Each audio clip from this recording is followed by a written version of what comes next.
एक रात की बात है। माता कौशल्या जी को सोते में अपने महल की छत पर किसी के चलने की आहट सुनाई दी। नींद खुल गई। पूछा कौन है।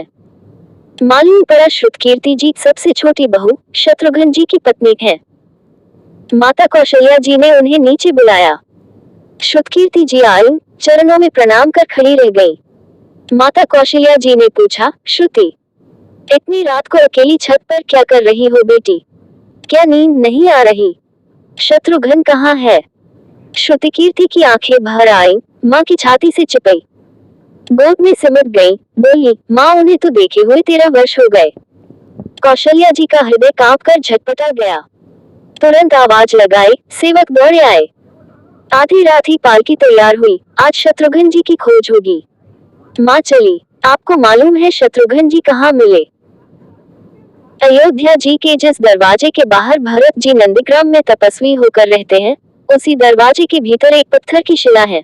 उसी शिला पर अपनी बाह का तकिया बनाकर लेटे मिले। माँ सिराहने बैठ गई। बालों में हाथ फिराया तो शत्रुघ्न जी ने आंखें खोली। माँ उठे, चरणों में गिरे। माँ, आपने क्यों कष्ट किया? मुझे बुलवा लिया होता। माँ ने कहा। शत्रुघ्न, यहाँ क्यों? शत्रुघ्न जी की रुलाई फूट पड़ी। बोले, माँ, भैया राम जी पिताजी की आज्ञा से वन चले गए। भैया लक्ष्मण जी उनके पीछे चले गए। भैया भरत जी भी नंदीग्राम में हैं। क्या ये महल, ये रथ, ये राजसी वस्त्र विधाता ने मेरे लिए बनाए हैं? माता कौशल्या जी निरुत्तर रह गई। देखो क्या है ये राम कथा। ये भोग की नहीं, त्याग की कथा है। यहाँ त्याग की ही प्रतियोगिता चल रही है और सभी प्रथम है, कोई पीछे नहीं रहा।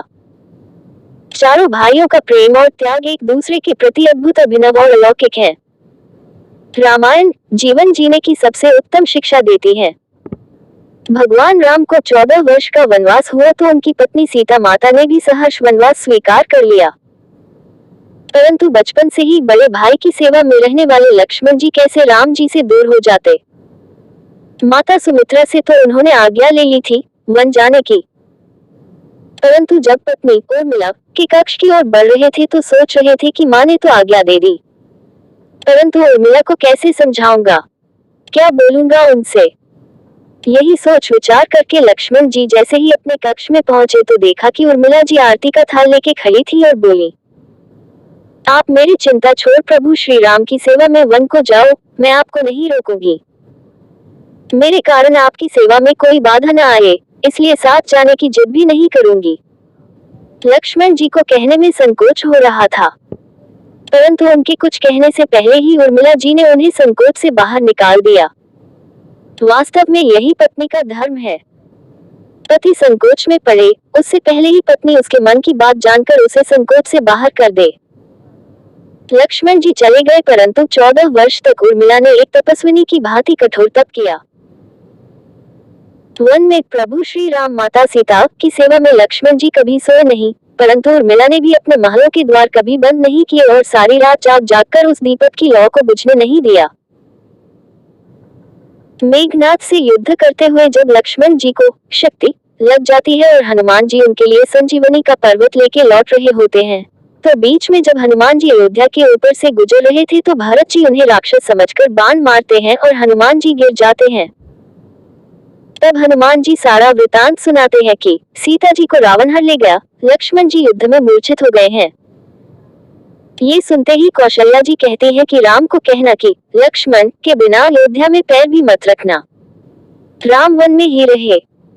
माता सुमित्रा कहती है कि राम से कहना कि कोई बात नहीं, अभी शत्रुघ्न है, मैं उसे भेज दूंगी। मेरे दोनों पुत्र राम सेवा के लिए ही तो जन्मे हैं।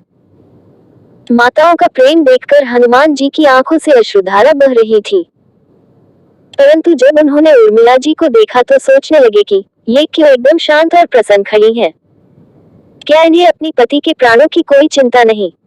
हनुमान जी पूछते हैं, देवी आपकी प्रसन्नता का कारण क्या है?